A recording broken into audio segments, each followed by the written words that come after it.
నా పేరు షరీఫ్. నేను విశాఖపట్నంలో న్యాయవాదిగా ప్రాక్టీస్ చేస్తున్నాను గత 32 ఏళ్ళ నుంచి. ఈరోజు మనం ఇక్కడికి సమావేశం జరుపుకోవడానికి ముఖ్య కారణం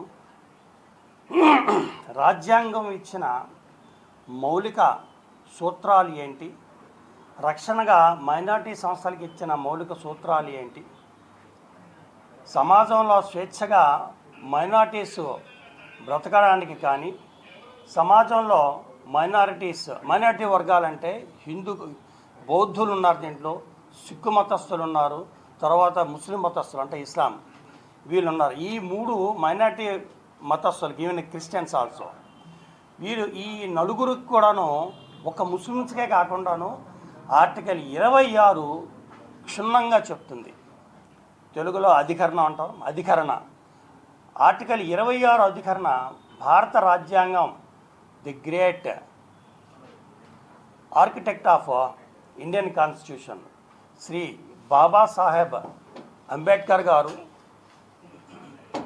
వారి ఆధ్వర్యంలో రాసిన భారత రాజ్యాంగంలో అధికరణ 26 మనం ఒకసారి చూస్తే కనుక ప్రెస్ మిత్రులందరికీ, ఈ న్యూస్ చూస్తున్న ఈ నేషన్లో ఉన్న ఎవరైనా సరే కానీ ఈజీగా మీకు అర్థమయ్యేటట్టుగా నేను 2 నిమిషాల్లో నాకు తెలిసినంత వరకు వక్ఫ్ చట్టం అంటే ఏంటి, వక్ఫ్ చట్టాలకి గ్యారంటీగా ఇచ్చినటువంటి రాజ్యాంగ సూత్రాలేంటి, రాజ్యాంగ సూత్రాలు అనుసరించి వక్ఫ్ చట్టం ఎట్లా ఉండాలి, భారత ప్రభుత్వం వారు వక్ఫ్ చట్టాన్ని ఎట్లా వాళ్ళు వినియోగించుకోవాలి, లేదా చూడాలి, లేదా కాపాడుకోగలగాలి, ఈ మూడింటిపైన అనేక మార్లు చర్చలు 1952 దగ్గర నుంచి జరుగుతున్నాయి.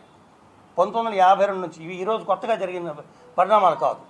1952 దగ్గర నుంచి జరిగిన పరిణామాల్లో వస్తూ చివరికి 2025 సంవత్సరంలో ప్రభుత్వం వారు, ఏ ప్రభుత్వం అయినప్పటికీ కూడా, మేము భారతీయ జనతా పార్టీకి వ్యతిరేకం కాదు, కాంగ్రెస్కి ఒత్తాసు పలకడానికి ఇక్కడికి రాలేదు, ఇతరత్రా మాకు జెండా లేవు, ఎజెండా అసలు లేవు. మేము మైనార్టీ గ్రూప్స్గా భారతదేశంలో ఉన్నాము. భారతదేశంలో మైనార్టీ గ్రూప్స్గా ఉండడానికి కారణం ఎవరో మాకు దాక్షిణ్యం ఇస్తే దయతలిస్తే మేము ఇక్కడ ఉండింది కాదు, బై చాయిస్ మేము ఇక్కడ ఉన్నాం. భారతదేశంలో ఉన్న ముస్లింలు సుమారుగా 24 కోట్ల మంది ఉన్నారు. 24 కోట్ల మంది ముస్లింలు ఈ దేశాన్ని విడిచిపెట్టి ఎట్లా వెళ్ళిపోతారు? ప్రెస్ మిత్రులందరికీ తెలుసు, ప్రస్తుతం ఉన్న ప్రభుత్వం వారు, సెంట్రల్ గవర్నమెంట్ ఉన్న ప్రభుత్వం వారు ముస్లింల పైన దాష్టీకం ఎందుకు చేస్తున్నారో మాకైతే అర్థం కాలేదు. రాజ్యాంగంలో అధికరణ 26, 25, 26 మత స్వాతంత్రం గల హక్కు.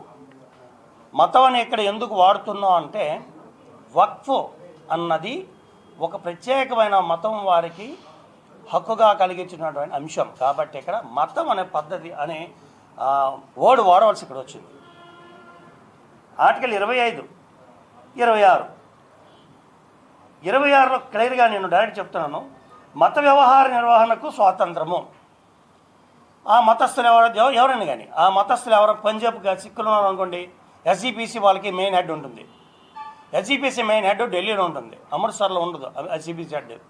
అట్లా ముస్లిం అందరికి కూడాను ఎస్సీపీసీ లాంటి హెడ్స్ ఇక్కడ ఈ రాజ్యాంగంలో ఈ మూలిక సూత్రాల్లో రాయలేపారు, అప్పుడు లేదు కూడా.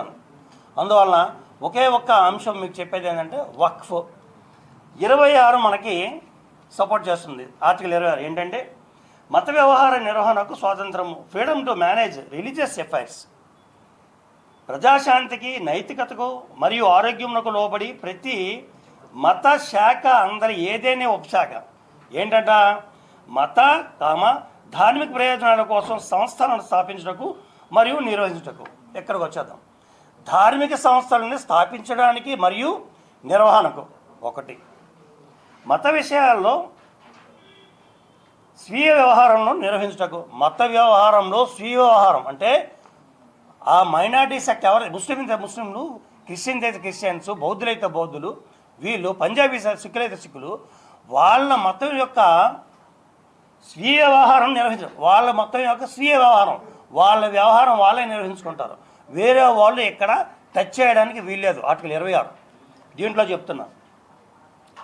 సి చర స్థిరాస్తులు కలిగి ఉండుటకు ఆర్జించుకు మరియు చట్ట ప్రకారం సదరు స్థిర చరాస్తుల నిర్వహణకు కలిగిన హక్కు. ఆర్టికల్ 26లో క్లియర్గా డిసైడ్ చేశారు. చర స్థిర ఆస్తులు ఎవరివి? మైనార్టీస్వి. ఇక్కడికి డైరెక్ట్గా వస్తున్నాను. ముస్లిం మైనార్టీస్ ఇదివరకు చెప్పినట్టుగా మైనార్టీ చాలామంది ఉన్నారు. ఇందులో ముస్లింలు కూడా మైనార్టీ వర్గంగా ఉన్నారు కాబట్టి మత చర స్థిరాస్తులు నిర్వహణకు వాళ్లకు తప్ప ఎటువంటి పరిస్థితుల్లో కూడాను వేరే వాళ్ళకి హక్కులు కలిగించలేదు. ఎవరు? భారత రాజ్యాంగం. ముస్లిం కాదు హక్కులు కలిగించింది, భారత రాజ్యాంగం కలిగించారు మైనార్టీ గ్రూప్స్కి. సరే, ఇక్కడికి గవర్నమెంట్ వారు ఏం చేశారు? మొన్న మీ అందరి ప్రెస్ మిత్రులందరూ తెలుసు, ఏకంగా దీనిపైన చట్టాలే చేసేసారు. చట్టాలు అంటే మీకు పార్లమెంట్లో మెజార్టీ ఉంది కాదని చెప్పి మీకు ఇష్టం వచ్చినట్టు చట్టం చేస్తే కోర్టులు ఊరుకొని కూర్చోవు. చేష్టలు ఉడిగి కోర్టులు కూర్చోవు. ఎవరికైనా అన్యాయం జరిగితే కనుక చిట్ట చివరిగా మనం వెళ్ళేది న్యాయస్థానమే. అయినా మీ ప్రెస్ మిత్రులందరికీ తెలుసు, ఎవరికి వచ్చినట్టు భాషలో ఈ దేశంలో రకరకాలు మాట్లాడిస్తున్నారు. కోర్టుల పైన కూడాను పార్లమెంట్లో డిసైడ్ అయిపోయింది. కోర్టు వారు ఎలా చేస్తారు? పార్లమెంటు కోర్టు కన్నా చాలా గొప్పది. 140 కోట్ల మంది భారతీయులందరూ పార్లమెంట్ని ఎన్నుకుంటే 5 మంది జడ్జెస్ పార్లమెంట్ని కాదంటారని చెప్పి భాషన పార్లమెంట్లో ప్రెస్ మిత్రులందరూ చూసే ఉంటారు. ఎవరికి నచ్చినట్టుగా వాళ్ళు మాట్లాడగలుగుతున్నారు. అలా ఇప్పుడున్న ప్రభుత్వం వారు, మరలా మనం చెప్తాను, మేము ఏ పార్టీకి వ్యతిరేకం కాదు. ఇప్పుడున్న ప్రభుత్వం వారు, సెంట్రల్ గవర్నమెంట్ ఉన్న ప్రభుత్వం వారు ముస్లిం ఆస్తులను ఏదైతే ఉన్న ఆస్తులు అవన్నీ కూడా మళ్లించడానికి, వాళ్ళ కబ్జా చేయడానికి, కంట్రోల్లో తెచ్చుకోవడానికి వక్ఫ్ యాక్ట్ పెట్టారు 2025. వక్ఫ్ యాక్ట్లో వచ్చిన ఇబ్బంది ఏంటి? అయితే మీకు వచ్చిన ఇబ్బంది అంటే మీరు తప్పనిసరి ప్రశ్నిస్తారు. ఆ ప్రశ్నకి సమాధానం చెప్తున్నాను మీకు. ఆర్టికల్ అధికరణ 26 ఏం చెప్తుందంటే, ఎవరు మత వ్యవహారాల్లో ఇంకొకరు కలుగు చేసుకోవడానికి వీలు లేదు అన్నది భారత రాజ్యాంగం గ్యారంటీ ఇచ్చినప్పుడు ఎనాక్ట్మెంట్ ఏం చేస్తారు? 2025 this is the Waqf act, Waqf bill. This is gazette, official gazette of Indian government. దీంట్లో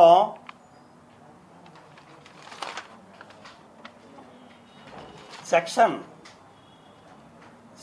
3 క్లాస్ 2, ఇది 6 లైన్లు ఉంటుంది. చదివేస్తాను, చదివించి ముగిస్తాను. If any question arises as to weather any such property is a government property, the state government May by notification designate an officer above the rank of collector. ఇక్కడ వచ్చారండి, ఇక్కడ తీసుకొచ్చారు. గవర్నమెంట్ వారి ఇక్కడ వక్ఫ్ చేతుల నుంచి ఆర్టికల్ 26 నుంచి మా పవర్ పోతూ ఏ స్టేట్ అయితే ఆ స్టేట్ గవర్నమెంట్లో ఉన్న జిల్లా కలెక్టర్ వారంటే దీంట్లో చూస్తారంట. అది ఆర్టికల్ 26 క్లాస్ 3 ఏం చెప్తుందంటే, ఏ మతస్థులు అయితే మైనారిటీస్ ఉన్నారో ఆ మతస్థులో ఏదైనా మేనేజ్ చేయాలంటే స్వీయ నిర్వహణ అంటే వాళ్ళకు వాళ్ళే చేయాలి తప్ప బయట వాళ్ళు చేయడానికి వీలు లేదు. ఇక్కడ గవర్నమెంట్ ఏం చేసింది? జిల్లా కలెక్టర్ తీసుకొచ్చింది. జిల్లా కలెక్టర్ ఎవరు మాట అంటారు? లెజిస్లేషన్ ఏం చెప్తే జిల్లా కలెక్టర్ ఆ విషయం చేస్తాడు. స్వతంత్రంగా ఆయన, నాకు తెలిసి ఎవరు కూడాను నుంచున్న మనుషులు ఇక్కడ కనపడలేదు ఎవరు కూడాను.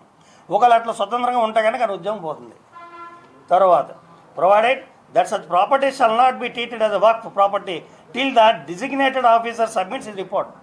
అయ్యగారు చెప్పేవరకంట ఆ వక్ఫ్ ప్రాపర్టీ ఉన్నది నిజమా అబద్ధం అన్నది ఆయన చెప్పే వరకు కూడా తేల్చడానికి వీల్లేదంట. జిల్లా కలెక్టర్ తేల్చడు. మినిస్టర్ ఏం చెప్తే చేస్తాడు, ప్రభుత్వం ఏం చెప్తే చేస్తాడు. What ever the welfare